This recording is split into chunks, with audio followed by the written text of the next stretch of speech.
I'm not one of those Brooklyn dudes that I come from the hood and I'm from the projects and my family was broke stories. That's not true. I never said those stories because it wasn't my experience.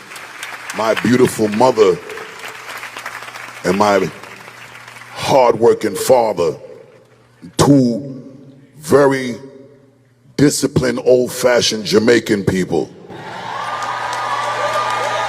I've been doing this for 35 years professionally.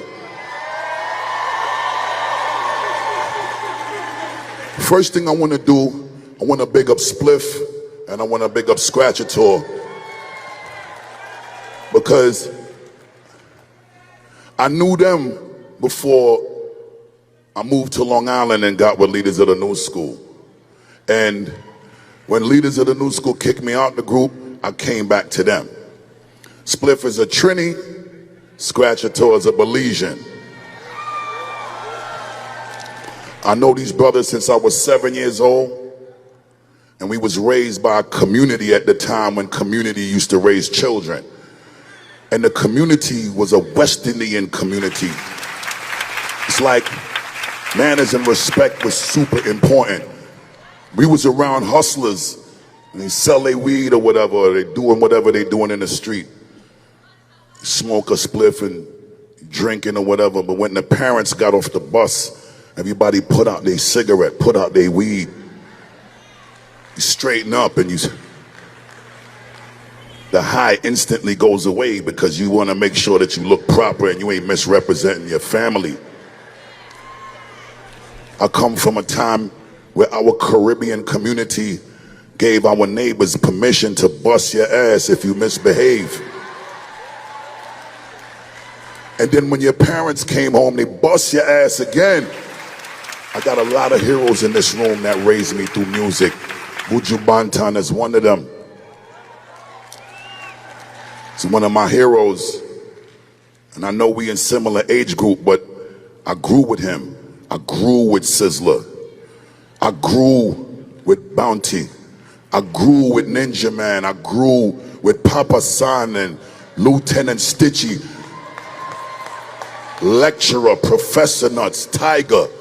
I remember buying a Sting Clash from 1986, and it was Papa San versus Lieutenant Stitchy, and that's the first time I saw speed rap,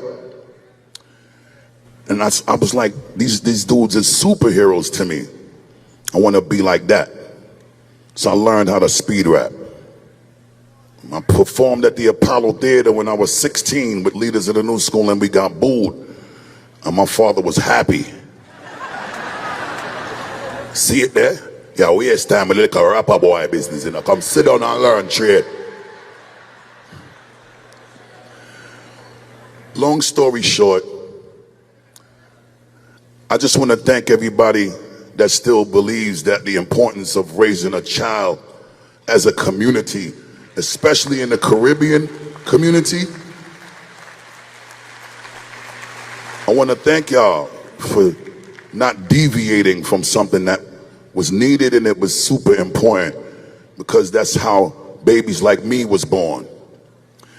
And I'm super honored and I'm super blessed and super grateful to Jamaica culture for raising me and gifting me with the beautiful Jamaican parents that I had. I want to thank Brooklyn for making me experience this beautiful Caribbean community from every part of the world that y'all migrated from and decided to settle in Brooklyn. I take Jamaica everywhere I go. Reason why a lot of artists can't see me in hip hop on no stage or on no microphone is because of that Caribbean cheat code that I be using all the time.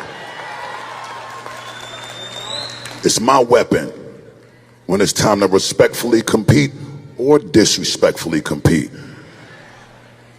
Big up Special, big up my son, Tazaya, and all the rest of my 6 beautiful children. Mona Scott Young, I love you very much. Thank you for being the most amazing manager. Also a beautiful Haitian queen. I gotta big up my bro Romy. Did 17 years and came home looking like he looked younger than. I just want to thank y'all again for embracing me with grace in the Caribbean culture, in the Caribbean community, and as a representative of hip hop, good music, and good dancehall music. Give it up for Busta Rhymes!